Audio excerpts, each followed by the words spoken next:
Bonjour à tous et à tous, je suis ravie de vous retrouver au sein de notre studio de Club Patrimoine avec deux nouveaux invités. On va s'intéresser à un fonds d'action US et on en parle avec Geoffrey Wafka, directeur des gestions chez Auris Gestion. Bonjour. Bonjour.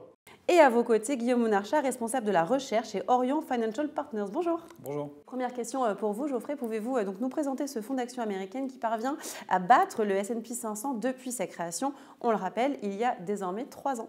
Auris Gravity US Equity Fund est un fonds complètement atypique et très original, différent de ce qui se fait sur le marché. En fait, on a un fonds qui va investir dans les 3 secteurs du S&P 500 qui sont les plus à même de bénéficier de l'environnement macroéconomique et de l'environnement de marché. Une fois que les indicateurs ont sélectionné les 3 meilleurs secteurs, on va investir dans l'intégralité des titres composant les secteurs.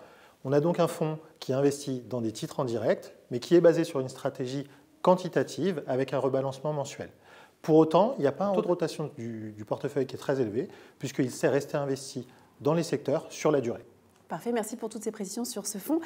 Guillaume, il a un process de gestion plutôt original. Est-ce qu'on peut en savoir un peu plus ? Oui, contrairement à la plupart des fonds actions qui, eux, mettent en place des stratégies d'investissement microéconomiques, donc qui sont basées sur l'analyse des fondamentaux des sociétés pour construire le portefeuille d'allocation, la stratégie de Gravity, elle, repose sur une approche macroéconomique, une approche top-down, qui est d'une part donc macroéconomique, donc qui consiste à identifier les liens entre l'environnement de marché et les performances des différents secteurs. Et cette approche est à la fois systématique, car elle permet de quantifier ces liens au travers d'un modèle. Donc l'objectif du modèle, in fine, c'est de déterminer quels sont les meilleurs secteurs dans l'environnement de marché actuel. Parfait. Et quelle place peut avoir ce fonds dans une allocation ?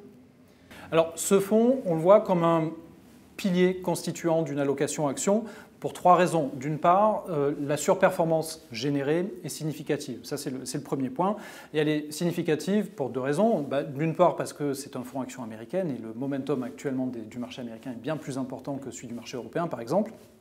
Mais également parce que ce fonds apporte de la surperformance par rapport au marché américain, notamment pendant les périodes de baisse de marché où le positionnement défensif de l'allocation, donc sur des secteurs comme le healthcare, le secteur comme les materials, va permettre de limiter les chocs de marché. Très bien, merci. Et alors forcément, je vais vouloir vous demander en termes de performance, qu'est-ce que ça donne sur ce fonds ?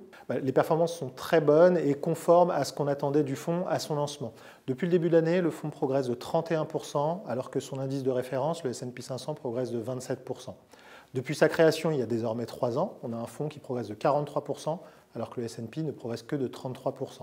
Résultat, il est très bien classé dans les classements chez Cantalis, chez Morningstar, où il est 5 étoiles.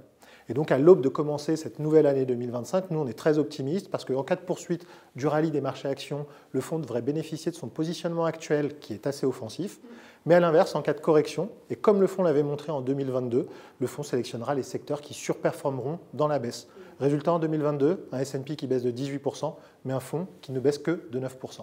Bon, ça donne plutôt envie. On voit que le fonds, en tout cas, performe bien. Merci, vous êtes plutôt optimiste, vous l'avez dit. On retiendra cette phrase de fin pour cette interview. Merci, messieurs. Merci. Merci.